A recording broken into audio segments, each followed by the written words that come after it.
Donc à quelques jours des élections municipales du deuxième tour à Bagnols-sur-Cèze, en qualité de chef de file des communistes pour le secteur, nous sommes réunis quelques colistiers, donc nous sommes 3 aujourd'hui, mais nous sommes 6 normalement sur la liste Alliance citoyenne, pour évoquer un peu les sujets. Le Parti communiste, comme je disais, est représenté par 6 personnes, mais c'est une liste citoyenne, puisqu'il y a 35 personnes. On veut apporter nos idées, mais tout en respectant l'idée citoyenne et collaborative de la liste. Alors Florence Brest, toi qui es avec nous depuis longtemps maintenant, dis-nous quelques mots pour montrer pourquoi tu es venu dans cette liste et quelles sont un peu tes idées. En fait, moi quand je suis arrivée ici et sur la liste, j'avais très envie de parler de la mobilité. C'est vrai qu'il y a le train, mais il faudrait pouvoir relier absolument le train avec les bus, et puis les trottoirs qui sont hyper mal praticables. Ils ne sont pas praticables ces trottoirs, si on est en fauteuil roulant, on ne peut absolument pas jamais traverser Bagnols sans être importuné par des trottoirs trop exigus d'une part, et puis ensuite beaucoup de poubelles, de choses qui n'ont rien à faire sur la voie publique. Michel, on ne le présente plus, tout le monde le connaît. Ici, il est investi depuis des années, il avait été tête de liste en 2014. Et donc, c'est normalement qu'il a repris le bâton de pèlerin. Donc, alors, dis-nous un peu ce que tu as envisagé dans cette campagne. Oui, comme Elian le rappelait, c'est d'abord une liste citoyenne, et donc 80% de nos colistiers sont non encartés, faut bien le mesurer.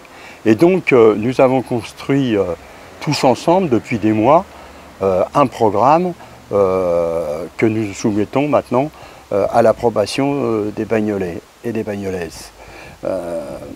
Ce programme il se base sur 3 axes, la démocratie, la solidarité et l'écologie.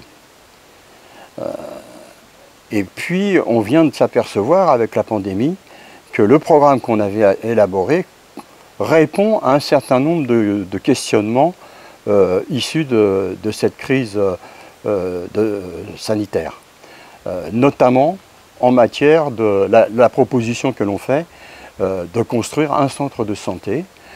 Alors au départ, c'était d'abord pour répondre au désert médical qu'on voit poindre. Il y a des médecins qui prennent de l'âge, qui partent en retraite. Pour exemple, il n'y a plus de pédiatres à Bagnols. À moins qu'il y en ait un qui soit arrivé de ces derniers jours, mais à ma connaissance, il n'y en a plus. Donc on a la vertu du centre de santé, c'est de pouvoir créer des postes de médecins qui répondent à la mentalité des jeunes médecins d'aujourd'hui. Un jeune médecin aujourd'hui, il ne veut plus faire 70 heures par semaine, il veut vivre aussi, il veut se consacrer au cœur de son métier qui est la médecine. Donc le centre de santé permet d'avoir des salariés, des médecins salariés, qui vont exercer la médecine à temps plein. Et en parallèle, il y aura bien sûr une administration qui s'occupera de toute l'intendance et qui va libérer le médecin. Autre intérêt du centre de santé, c'est le dossier unique, puisque chaque malade a un dossier et qu'il aille voir n'importe quel médecin, n'importe quel spécialiste, le médecin qui le reçoit aura le dossier et saura ce que son confrère lui a prescrit comme médicament et ainsi de suite. Ça aussi, c'est important parce que ça évite parfois des contradictions dans les médicaments donnés. L'idée sur laquelle je voulais insister aussi, c'est sur le fait que il faut aussi analyser le bilan de l'équipe sortante et puis du travail des élus. La démocratie, c'est accepter qu'il y ait un pouvoir et un contre-pouvoir. Et là, dans la mandature précédente, on peut dire que tout le monde n'a pas joué son rôle. Alors on a souvent été critiqué, Michel, on l'appelait le chevalier blanc. Alors en fait, Michel, il travaille avec son équipe et donc on a eu le mérite, je pense, de faire ce que beaucoup n'ont pas fait. Et pourtant, il n'y avait pas d'élu communiste à la municipalité de Bagnols, il n'y avait qu'un élu sur l'agglo. Et donc il y a beaucoup de dossiers, alors je ne reviendrai pas en détail sur tout, mais que ce soit Seine-Campagne, que ce soit l'office de tourisme, que ce soit le retard de la taxe GEMAPI, que ce soit la taxe de séjour qu'on a oublié de payer au département, et j'en oublie sans doute beaucoup. Beaucoup de dossiers qui ont été relevés par nos soins, et ça prouve qu'on a travaillé. Alors au début, l'équipe dirigeante disait nous on travaille et eux ils critiquent. On s'est rendu compte que finalement, ils ont même pu le dire à la fin parce qu'on a vu que certains ne travaillaient pas puisqu'ils se sont désengagés de leur mandat. Et nous, on a fait ce qu'on avait à faire, mais on était en même temps une force de proposition. Parce que, que ce soit sur le port de l'Ardoise, on avait fait des propositions. Sur la piscine de l'Audin, bien avant qu'elle ferme, on avait tiré la sonnette d'alarme. Je mets le blog du Parti communiste comme lien pour voir les preuves qu'on est bien avant les autres sur cette anticipation. Et sur le musée, et bien sûr sur le TER, c'est des dossiers dans lesquels les militants communistes sont investis depuis longtemps.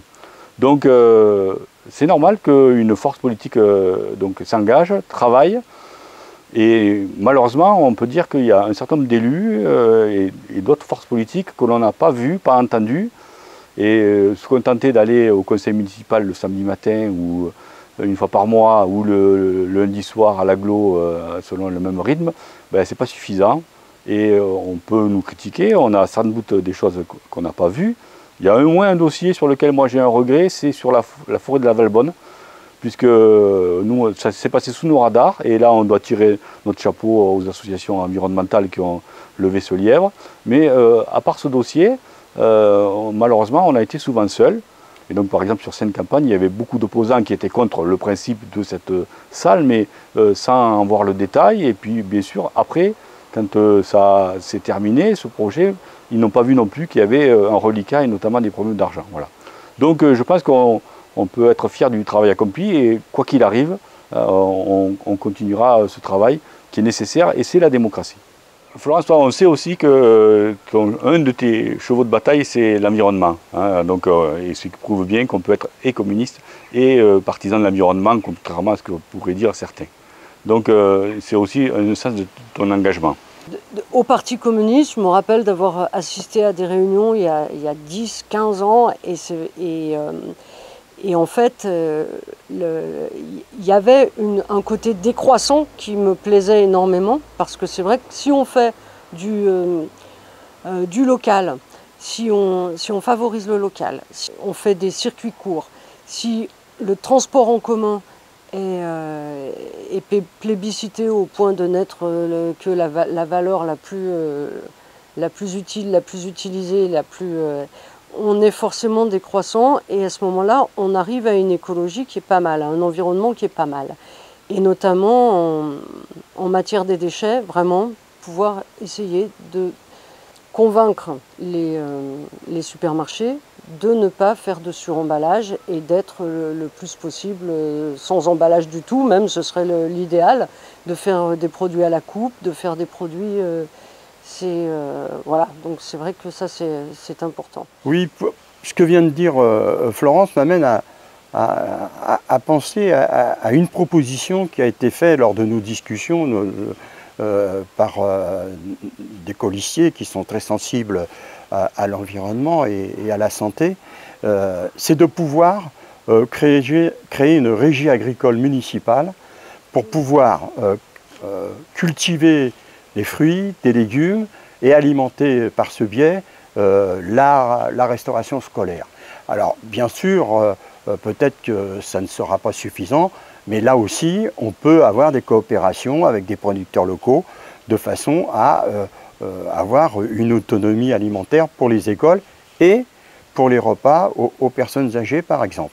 Donc ça, c'est quelque chose de fort, et puis ça permet, notamment dans le quartier de Bourdillan, de pérenniser des terres agricoles qui sont quand même aujourd'hui très convoitées par les aménageurs pour bétonner, pour mettre des grandes surfaces et que sais-je encore. Et je lirai une autre proposition, c'est la construction d'une halle alimentaire au centre-ville, ou pas très loin du centre-ville, de façon à ce que tous ces producteurs puissent venir proposer leurs produits à la population. Bien entendu, cette vidéo n'est pas exhaustive, donc il y avait plein d'autres sujets qu'on n'a pas pu aborder, on n'a pas le temps de les aborder, notamment les questions importantes de l'économie, de la culture, etc., du sport, et de beaucoup d'autres dossiers qui nous intéressent aussi, mais bon, ce sera l'occasion d'en reparler, et puis comme on l'a dit, le mandat est long et il y aura des choses à dire tout au long de cette période. Donc pour conclure, on a dit sur un engagement citoyen. Bon, c'est pas nouveau pour nous, hein, ça ne nous a jamais posé de problème. Je crois qu'il faut sortir de la démocratie représentative. Hein, donc, si les électeurs se contentent d'élire une équipe et attendre que ça se passe pendant 6 ans, ils risquent d'avoir des désillusions. Et donc, voilà, nous, on a fait un travail pendant 6 ans. Quoi qu'il arrive, on en fera dans la majorité ou dans l'opposition aussi. Mais on a besoin des gens, et puis les gens, il faut qu'ils se fassent entendre. Il y a plein de projets en cours, que ce soit l'ANRU avec les quartiers, que ce soit le quartier de la gare, le musée. Et voilà, les populations doivent être associées, donner leur avis, faire revivre la ville donc pour qu'elle soit agréable. On parlait d'environnement, mais voilà, la circulation, comment on fait pour qu'on puisse aller à la gare à pied, pour pouvoir prendre des transports collectifs, etc. Et donc il y a presque tout à faire dans cette ville qui a peut-être 30 ou 40 ans de retard, et que la population ne devra pas se contenter d'aller voter le dimanche 28, mais aussi d'être actrice, et on en aura besoin d'elle tout au long de ce mandat.